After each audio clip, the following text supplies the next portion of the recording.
Greetings to you in the name of our Lord and Savior Jesus Christ. మన ప్రభువును రక్షకుడైన యేసుక్రీస్తు నామములో మీ అందరికీ శుభాకాంక్షలు తెలియజేస్తున్నాం. We are meditating the blessed book of Revelation. మనము ప్రకటన గ్రంథము అనే ధన్యకరమైన పుస్తకాన్ని ధ్యానిస్తున్నాం. We have completed 14 chapters. Now we are into the chapter 15. 14 అధ్యాయాలు ముగించుకున్నాం. ఇప్పుడు 15వ అధ్యాయానికి వచ్చాం. There are 3 more events that should take place before we move on to eternity. నిత్యత్వంలోకి వెళ్ళక ముందు మరో 3 సంగతులు జరగనై ఉంటున్నాయి. Number 1, the final horror story in the form of 6 bowls of wrath that we shall see in chapter 16. 16వ అధ్యాయంలో 6 పాత్రల కుమ్మరింపు, వాటి యొక్క ఆ తీర్పులు మనం చూస్తాం. The second phase is 1000 years rule of the saints. ఆ తర్వాత రెండవ భాగము పరిశుద్ధుల యొక్క 1000 ఏండ్ల తీర్పు. This is called the millennium. దీన్నే 1000 ఏండ్ల పాలన అంటాం. And the third thing is the final battle with Satan and his followers. తర్వాత చివరిది సాతాను యొక్క అనుచరులతో యుద్ధం.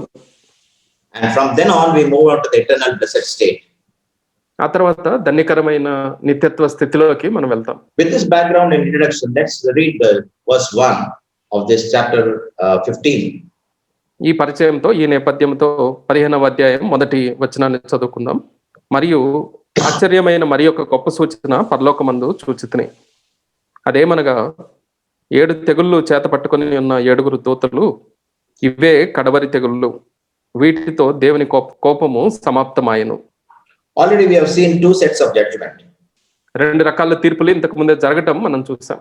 One is the seals judgment and one is the trumpets judgment. మొదటిది ముద్రల తీర్పులు, తర్వాత రెండవది బూరల తీర్పులు. 2 judgments are over and one is yet to come. అయితే 2 రకాల తీర్పులు ఇంతకు ముందే గడిచిపోయాయి. ఇప్పుడు మరొక రకమైన తీర్పు రానై ఉంటుంది. The third set of judgment is called the bowls judgment. ఈ చివరి తీర్పుల గుంపుని ఉగ్రత పాత్రల తీర్పులు అని అంటాం. Seals are broken. ముద్రలు విప్పబడ్డాయి. Trumpets are blown. బోరలు మ్రోగించబడ్డాయి. And in chapter 16 the bowls are poured out. 16వ అధ్యాయంలో ఆ పాత్రలు కుమ్మరించబడటం మనం చూస్తాం. The seals they reveal God's anger. ముద్రలు అనేవి దేవుని ఉగ్రతని బయలుపరుస్తాయి. The trumpets announce his wrath. తర్వాత బూరలు ఆయన యొక్క తీర్పుని ప్రకటించేవిగా, వెల్లడి చేసేవిగా ఉంటాయి. And in the bowl judgments we see his wrath or anger being poured out. పాత్రల తీర్పులో ఆయన యొక్క ఉగ్రత కుమ్మరించబడటం మనం చూస్తాం. Then now this chapter 15 is one of the silent and the shortest chapters in this book of Revelation. ఈ ప్రకటన గ్రంథంలో ఈ 15వ అధ్యాయము చాలా క్లుప్తమైనది, చాలా మౌనంగా అనిపించే అధ్యాయంగా ఉంటుంది. Further John reveals in verse 1 that the judgments of God is about to be finished. అపోస్తలుడైన యోహాను దేవుని కోపము సమాప్తం అవ్వబోతుంది అని చెప్పాడు. That is, with the bowl judgments in chapter 16 the God's wrath will be complete. అయితే ఈ 16వ అధ్యాయంలో ఇవ్వబడిన తీర్పులతో దేవుని ఉగ్రత సమాప్తం అవుతుంది. Now we come to verse 2. 2వ వచనానికి వద్దాం. మరియు అగ్నితో కలిసి ఉన్న స్ఫటికపు సముద్రం వంటిది ఒకటి నేను చూచితిని. ఆ క్రూర మృగమునకును దాని ప్రతిమకును దాని పేరు గల సంఖ్యకును లోబడక వాటిని జయించిన వారు దేవుని వీణలు గల్లవారై ఆ స్ఫటికపు సముద్రము వద్ద నిలిచి ఉండట చూచితిని. Before John unveils the 7 bowl judgments, he takes a picture of the saints who suffered martyrdom for Christ. అయితే ఈ ఉగ్రత పాత్రల యొక్క తీర్పులు బయలుపరచక ముందు హతసాక్షులైన పరిశుద్ధుల చిత్రీకరణ ఇక్కడ చూస్తున్నాడు. Before he clicks the picture of the saints, he is very careful about the backgrounds and settings. అయితే ఆయన ఆ పరిశుద్ధుల యొక్క వివరణ ఇచ్చే ముందు ఆ నేపథ్యము, అక్కడ జరుగుతున్న వాటి మీద దృష్టి పెడుతున్నాడు. Number 1, మొదటి మాట ఏంటంటే, it's like a sea of glass mixed with fire. అగ్నితో కలిసి ఉన్న స్ఫటికపు సముద్రము ఒకటి కనపడుతుంది. Not only we see God's holiness, but we see his righteous anger. అయితే దేవుని పరిశుద్ధత మాత్రమే కాదు, నీతి గల ఆయన ఉగ్రతని లేదా ఆయన కోపాన్ని కూడా మనం ఇందులో చూస్తాం. The sea of glass represents his holiness. స్ఫటికపు సముద్రము ఆయన పరిశుద్ధతని మనకి సూచించేదిగా ఉంటుంది. And the fire depicts his righteous anger. అలానే అగ్ని నీతి గల ఆయన కోపానికి సాదృశ్యంగా ఉంటుంది. In Hebrews chapter 12 and verse 29, Hebrew 12:29లో చూస్తే, Deuteronomy 4:24, ద్వితీయోపదేశకాండం 4:24, the word of God says God is a consuming fire. దేవుడు దహించు అగ్ని అని ఆ లేఖనాలలో చెప్పబడింది. Thirdly, he describes the saints. That is in verse 2. తర్వాత మూడవదిగా 2వ వచనంలో పరిశుద్ధుల యొక్క వర్ణనని ఆయన తెలియజేస్తారు. These are the saints who came out of tribulation period.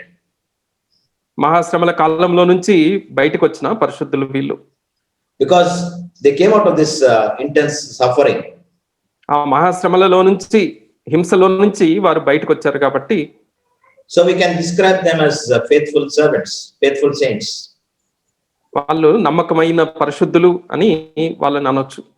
Further, this verse 2 says they fought against the beast, Antichrist.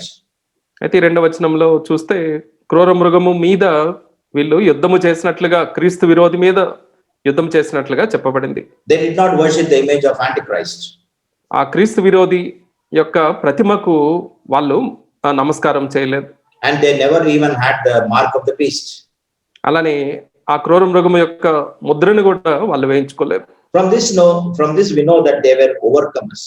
అయితే దీన్ని బట్టి వారు జయించు వారుగా ఉన్నారు అనే నిర్ణయానికి మనం రావచ్చు. Or in other words, we can call them as non-compromisers. మరో మాటలో చెప్పాలి అని అంటే రాజీ పడని వారుగా వాళ్ళు ఉన్నారు అని చెప్పొచ్చు. And then again John describes that they were having the harps of God. తర్వాత యోహాను వారి చేతుల్లో వీణలు ఉన్నట్లుగా చెప్పబడింది. That means they were rejoicing people. అంటే దాని అర్థం ఏంటి అని అంటే వాళ్ళు ఆనందించే ప్రజలుగా ఉంటున్నారు. So we can call this saints as faithful people, non-compromising people, and we can call them as rejoicing people. అయితే వారు నమ్మకమైన వారుగా ఉంటున్నారు, రాజీ పడని వారుగా ఉంటున్నారు, ఆనందించే వారుగా వాళ్ళు ఉంటున్నారు. Now we shall come to verses 3 and 4. 3-4 వచనాలు చూద్దాం.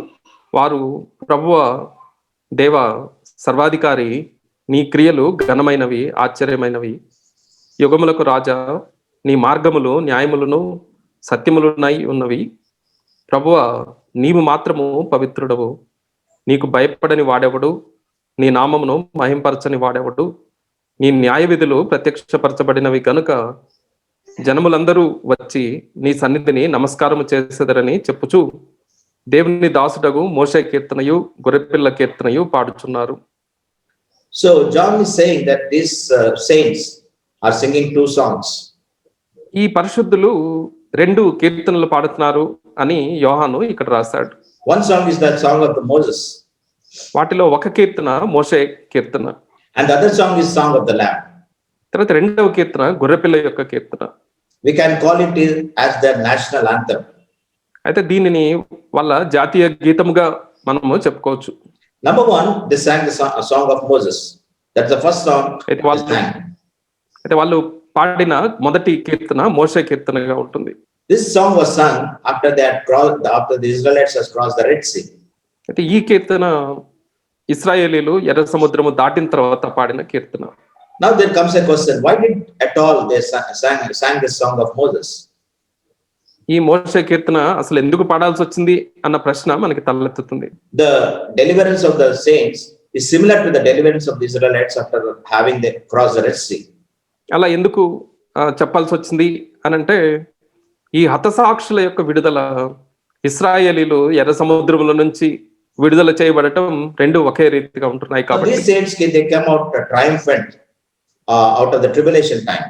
అయితే ఈ పరిశుద్ధులు మహాశ్రమలలో నుంచి విజయవంతులుగా బయటకు వచ్చారు. These saints must have died a very grievous death when the Antichrist must have massacred them.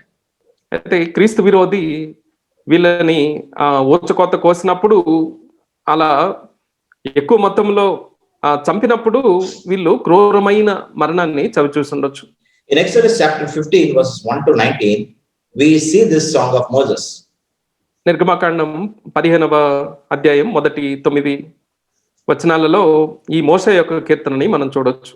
In these verses of 1 to 19, if you draw an essence, and that essence is found in the 3rd verse of chapter 15 of Revelation.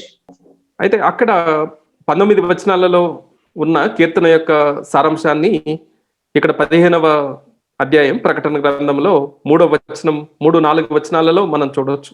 The second song they sing is the song of the Lamb. వారు పాడుతున్న 2వ కీర్తన గొర్రెపిల్ల యొక్క కీర్తన. What is this song all about? అయితే గొర్రెపిల్ల యొక్క కీర్తన దేని గురించి ఉంటుంది? It is expressing God's faithfulness in redeeming them from the bonds of sin and Satan. సాతాను యొక్క దాసత్వము నుంచి, పాపము యొక్క దాసత్వము నుంచి తన బిడ్డల్ని విడిపించటం అనేది ఇందులో ఉంటుంది. If we carefully observe these two songs, ఈ 2 కీర్తనల్ని జాగ్రత్తగా మనం గమనిస్తే they express the characteristics of God. అది దేవుని యొక్క సుగుణాలని తెలియజేసే కీర్తనలుగా ఉంటున్నాయి.